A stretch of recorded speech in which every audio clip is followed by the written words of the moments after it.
আজ সকালে তোমাদের আমার আন্তরিক শুভেচ্ছা ও ভালোবাসা। আমি রান্নাঘরে এবারে ঠাকুরের ভোগের জন্য আয়োজন করছি।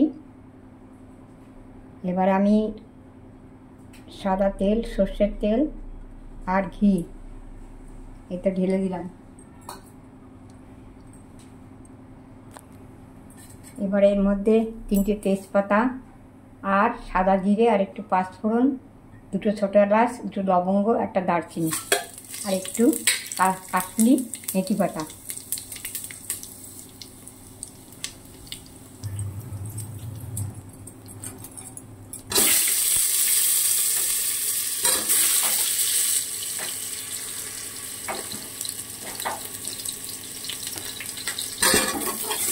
এমনিতে 4টে আলু দিয়ে দিলাম। এবারে এখানে কাঁচা লঙ্কা, ধনের গুঁড়ো, জিরের গুঁড়ো, চাট মশলা, হলুদ, নুন, 2 চামচ নুন, 1 চামচ হলুদ আর 1 চামচ ধনে, 1 চামচ জিরে, 1 চামচ চাট মশলা, 10টা কাঁচা লঙ্কা,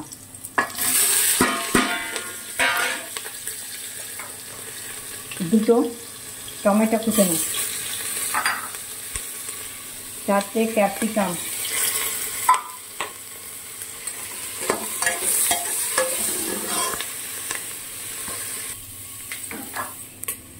এবারে এই সোনা মুগের ডাল আর গোবিন্দভোগ চাল ভালো করে ধুয়ে রেখে দিলাম। এবার এটা দিয়ে দিচ্ছি।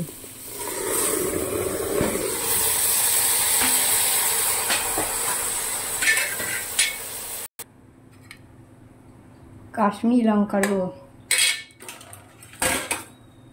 চিনি 4 চামচ, 2 চামচ কাশ্মীরি লঙ্কার গুঁড়ো,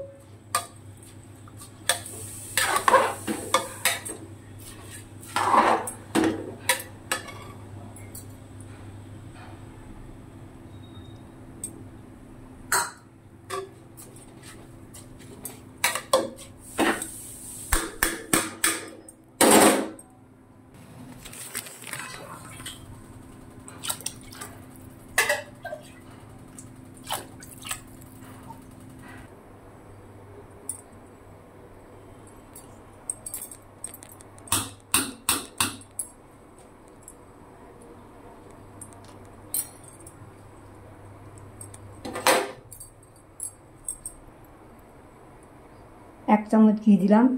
এটা ভাজা মশলা আর গরম মশলা।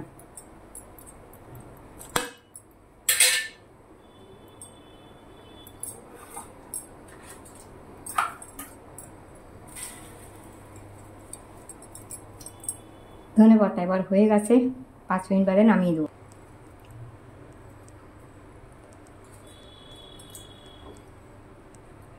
হয়ে গেছে, এবার আমি নামিয়ে দিচ্ছি। হয়ে গেছে আমার আজকে আমার ঠাকুরের অনেক দিন বাদে আবার খিচুড়ি বানালাম অন্যরকমভাবে। যাই হোক করে বেলা হয়ে গেছে, এবার আমি নামিয়ে দিচ্ছি। এই যে তো আজকাল আর হাতে এত বড় দেখছি নামাতেই কষ্ট হচ্ছে। আমি ভোগ নামিয়ে নিয়ে চলে এসেছি ঠাকুর ঘরে।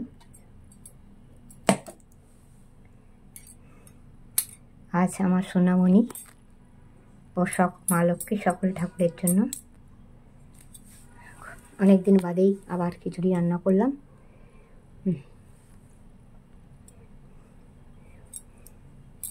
বেনারসি খিচুড়ি।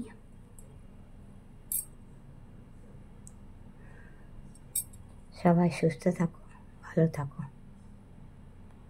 হরে কৃষ্ণ, জয় রাধে গোবিন্দ।